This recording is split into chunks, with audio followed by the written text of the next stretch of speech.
ಆವಾಗ ನೀನು ಪಾದಪೀಠದಲ್ಲಿ ಕುತ್ಕೊಳ್ತೀಯೋ, ನಿನ್ನ ಫೇವರ್ ಆಗಿ ದೇವರು ಜನರನ್ನ ತಿರುಗಿಸಿಬಿಡ್ತಾನೆ. ಇದುವರೆಗೂ ನಿನ್ನ ಬಳಿಯಲ್ಲಿ ಮಾತಾಡದೇ ಇರೋರು ಮಾತನಾಡಲಿಕ್ಕೆ ಪ್ರಾರಂಭಿಸ್ತಾರೆ. ಒಬ್ಬನಿಗೆ ದೇವರ ದಯೆ ದೊರಕಿದ್ರೆ ಅವನ ಶತ್ರುಗಳನ್ನು ದೇವರು ಮಿತ್ರರಾಗಿ ದೇವರು ಮಾರ್ಪಡಿಸ್ತಾನೆ.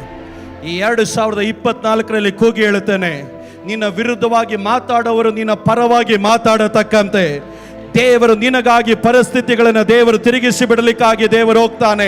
ಈ ದಿವಸಗಳಲ್ಲಿ ಅಮ್ಮ ಪಾದಪೀಠಕ್ಕೆ ಬಾ, ತಾಯೇ ಪಾದಪೀಠಕ್ಕೆ ನೀನು ಹಿಂತಿರುಗಿ ಬಾ. ದೇವರ ವಾಕ್ಯದಲ್ಲಿ ಗಮನಿಸಿದಾಗ ರೂತಳನ್ನ ಬೋವಾಜನು ತನ್ನ ಮದುವೆ ಆದಾಗ ಆಕೆ ಕುರಿತಾಗಿ ಒಂದು ಮಾತನ್ನ ಆಕೆ ಕೂಗಿ ಹೇಳ್ತಾ ಇದ್ದಾರೆ, ಏ ರೂತಳೇ, ಯೆಹೋವನು ಇಸ್ರಾಯೇಲಿನ ಮನೆಯನ್ನು ಕಟ್ಟಿದಂತ ರಾಹೇಲಳಾಗೆ ಲೇಹಳಾಗೆ ನಿನ್ನನ್ನು ಅಭಿವೃದ್ಧಿಪಡಿಸಲಿ. You have a second chance. ಆತನ ಪಾದಪೀಠದಲ್ಲಿ ಕೊಡುವವರಿಗೆ ದೇವರು ಏನು ಹೆಸರು ಕೊಡ್ತಾನೆ ಗೊತ್ತಾ? ಕರ್ತನನ್ನು ನೆನಪಿಸುವವರ